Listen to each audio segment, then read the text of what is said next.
कर्नाटकातील सौंदत्ती येथील नेहा हिरेमठ या महिलेच्या हत्येच्या निषेधार्थ महिलांच्या वतीने सोलापुरात कॅन्डल मार्च काढण्यात आला। कर्नाटकातील हुबळी जिल्ह्यातील मुक्काम पोस्ट सौंदत्ती येथील नेहा निरंजन हिरेमठ यांची लव जिहादमधून हत्या झाली। या गुन्ह्यात असलेल्या मुख्य आरोपीला त्वरित शिक्षा द्यावी या मागणीसाठी सोमवारी सायंकाळी लिंगायत समाजाच्या विविध महिला संघटनांच्या वतीने श्री सिद्धरामेश्वर मंदिरापासून कॅन्डल मार्च काढण्यात आला। अक्कनबळग महिला मंडळाच्या अध्यक्षा रंजिता चाकोते यांनी संबंधित आरोपीला फाशी देण्यात यावी अशी मागणी केली। या कॅन्डल मार्चमध्ये तमाम सोलापूरकरांनी सहभागी व्हावं असं आवाहन अक्कनबळग महिला मंडळ, महाराष्ट्र वीरशैव सभा महिला आघाडी, वीरशैव लिंगायत प्रतिष्ठान महिला आघाडी, शंकरलिंग महिला मंडळ, दानेश्वरी महिला मंडळ, अक्कनबळग महिला मंडळ, मड्डीवस्ती, बसव केंद्र, वीरशैव महिला बिझनेस ग्रुप, वीरशैव व्हिजन महिला आघाडी यांच्या वतीनं करण्यात आलं।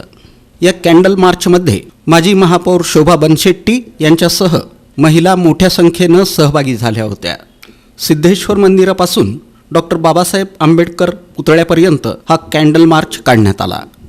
तर ही कॅन्डल मार्च फक्त एक संदेश देऊ इच्छित आहे की याला तीव्रच्या तीव्र शिक्षा म्हणजे फाशीची शिक्षा नाही तर या प्रशासनाने कठोर निर्णय घेऊन यांना तातडीने सजा द्यायचा पूर्णपणे आता निर्णय घेणे गरजेचं आहे की जेणेकरून भविष्यात आमच्या या हिंदू लिंगायत असू देत किंवा भारतवर्षातल्या अनेक अशा विद्यार्थिनी, महिला, ताई, अक्का आमच्या सगळ्या असू देत यांच्या सुरक्षिततेचा संदेश देण्यासाठी आम्ही ही कॅन्डल यात्रा आयोजली आहे।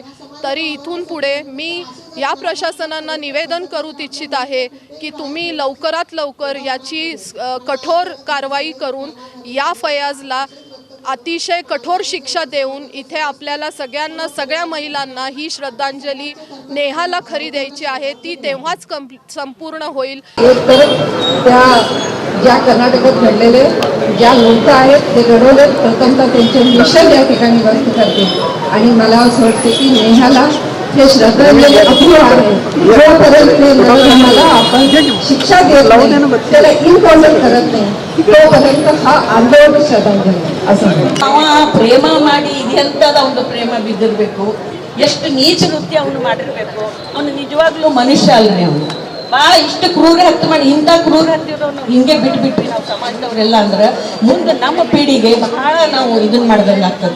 ಎಲ್ಲಿ ಮಟ್ಟ ನಾವು ಅದನ್ನ ಅವ್ರು ಉಳಿಸೋದಿಲ್ಲ, ನಾವು ಎಲ್ಲಿ ಮಟ್ಟ ನಾವು ಇದಕ್ಕೆ ಒಂದು ಪೊಲೀಸ್ ಸ್ಟಾಪ್ ಕೊಡೋದಿಲ್ಲೋ ಅಲ್ಲಿ ಮಟ್ಟ ಇದು ಹೀಗೆ ಸಮಾಜದಾಗ ನಾವು ಕೈ ಬಿಟ್ವಿ ಅಂದ್ರೆ ಬಹಳ ಮುಂದಿನ ತೊಂದರೆ ಆಗ್ತದೆ। ಇಂಥವ್ರಿಗೆಲ್ಲ ಹೊಡಿಬೇಕು ಅಂದ್ರೆ ಇವರಿಗೆ ಜೀವಾವಧಿ ಶಿಕ್ಷೆ ಆಗೋದು ಹೆಂಗಾಕಿ ಎಷ್ಟು ಒದ್ದಾಡಿ ಪ್ರಾಣ ಬಿದ್ದಿರ್ಬೇಕಲ್ಲ, ಅವನು ಇಡೀ ಜೀವ ಎಲ್ಲ ಅವನು ಒದ್ದಾಡಿ ಯಾರು ಏನು ಮಾಡಿದ್ರು ಅವನು ಬರ್ಕೊಡ್ತಿಲ್ಲ।